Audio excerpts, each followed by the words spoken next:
for the fourth attempt, magte-try kaming magpalit ng gulong nitong CX-5. Kasi yung tatlong attempt, sarado. Na taon hindi ko nakita yung posting sa website. So, sarado. Yung huling attempt was Sunday. Sarado pala sila every Sunday. So, ngayon is Friday. I'm talking about Minerva Tire Gallery sa Las Piñas. Dito sa malapit sa Champaca Gate ng Ayala. Currently, ito yung ingay niya. Smooth naman yung daan dito. Paved yung daan dito sa Daang Reyna. Pero nasa ako, nasa 60 km/h ako. Medyo maingay siya. So dinig mo yung ingay. Kasi nga yung gulong matagal na lumang-luma na. So papalitan natin mamaya ng sabay-sabay 4.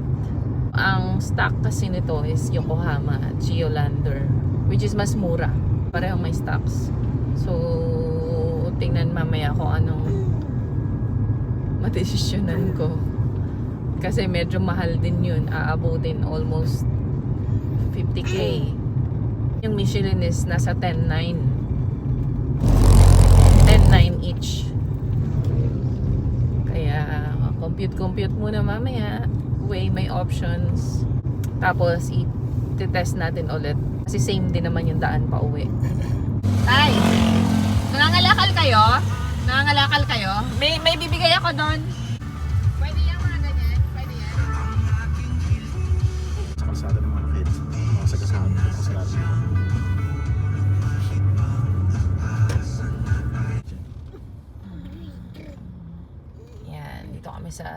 Dito kami lagi nagpapagawa sa Minerva Tire Gallery sa Las Piñas. Dati nasa Alabang, nasa ATC ito eh.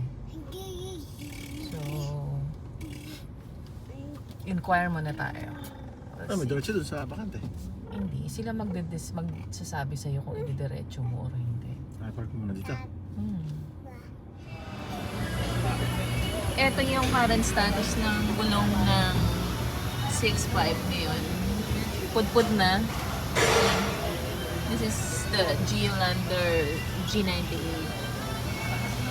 So I'm looking at Michelin Primacy, pero gusto ko rin i-consider yung isang Geolander na mas mura ng konti.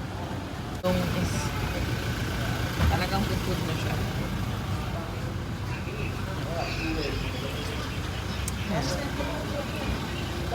See, palitan natin today. 5517. Pareho lang. 22565 17 lang. G91. Yan ba yun? Hindi ito yung silent type. Ano May yung isa? Iba eh, baka wala sila. Hindi lumabas dito sa atin. Kasi yan yung Geolander na 90 lang. So I'm looking. Kino-compare namin yung dalawa, Michelin na Yokohama. So makikita mo sa trend niya. Ito yung Michelin. Pang-apat kami sa nakapila ngayon dito sa Minerva. This has been always a good auto care center. Ilang sasakyan na pinagawa namin dito, wala kaming naging issue so far. Yan. Punta tayo sa office.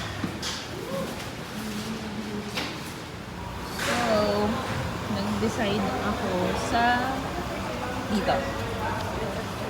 Nag-decide ako kay Michelin Primacy SUV kasi 2,000 lang naman yung 2,000 lang yung difference.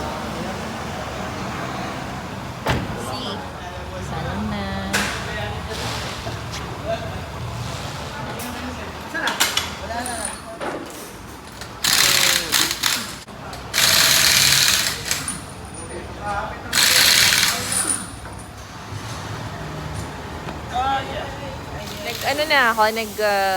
Nag-Michelin na ako kasi 2,000 lang yung price difference. So, times 4, that's 8,000. So, mga around 43k para sa gulong And then we'll see mamaya yung actual quotation. Ayan na siya. Nakasalang yung mga bagong gulong. Okay. From Yokohama, it's now Michelin.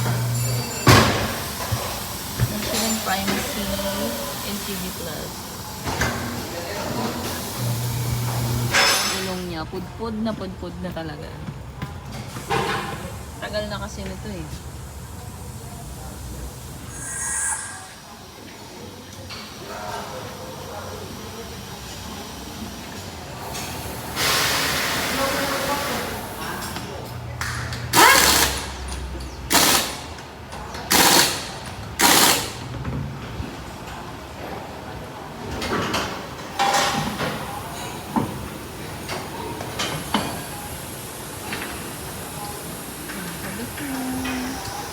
Here you go, Michelin.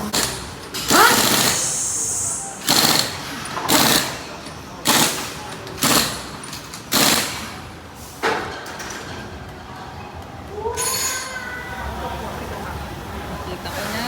Ang ganda niya. Naso. Papa-wheel align na din ako. Harap at likod na yan. Astig talaga. Ganda. So, babayaran mo lang. It's good. Ganda. Okay. Ito na siya. Iba. Michelin Primacy SUV Plus. Mas advanced ko dun sa Primacy SUV lang.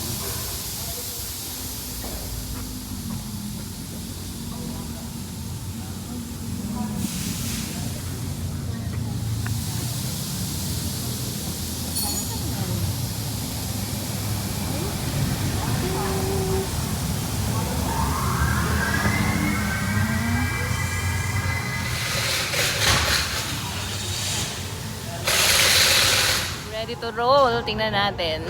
We're good. Good to go. Oop. There. Mabilis lang din nagawa. Pang-apat kami pero maya-maya sinalang na agad. So naka almost an hour kami dito. Test natin. Nandito kami ngayon sa sa Las Piñas. Dito lang sa sa part ng Las Piñas na nasa Champaka Gate. Sa mga nakakaalam dito sa Minerva Las Piñas. So dito lang yung kalsada dito is smooth. So we'll see. Mamaya kasi sa Villar Avenue, magbibideo din ako kasi medyo magaspang ng konti doon. So doon talaga siya mas maingay. I think dito okay naman. But i-record ko na yung pag-alis namin para matest agad.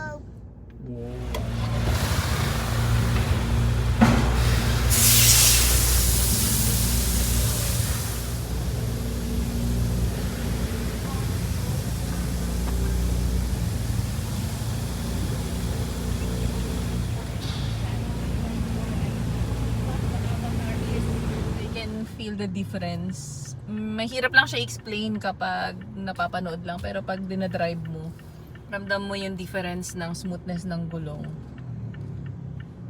So I guess totoo nga. Pero short distance pa lang eh. We'll see mamaya kapag tuloy-tuloy.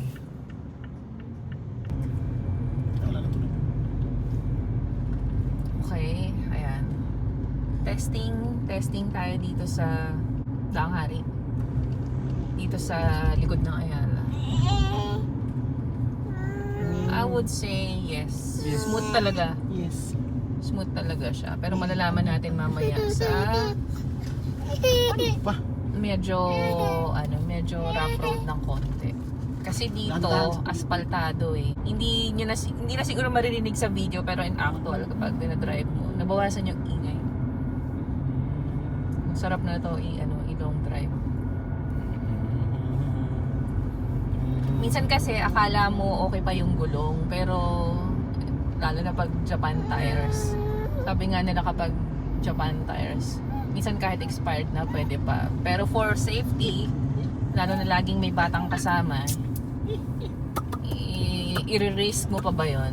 When it's due, palitan na for safety. Non-negotiable yun eh. Although na-prolong ko lang ng konti kasi syempre nag-budget pa. Smooth.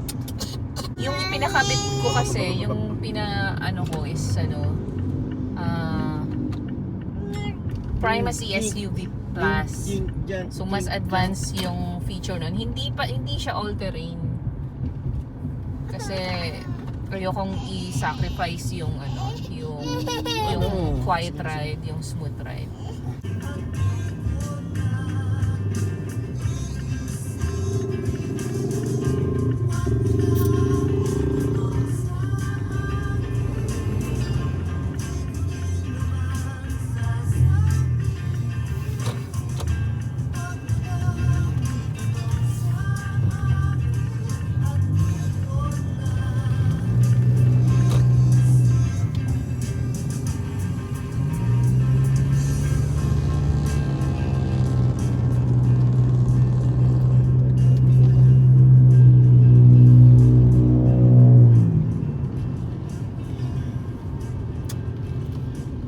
So, ayun.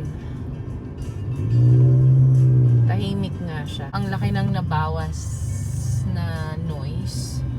Yeah, smoother yung ride niya.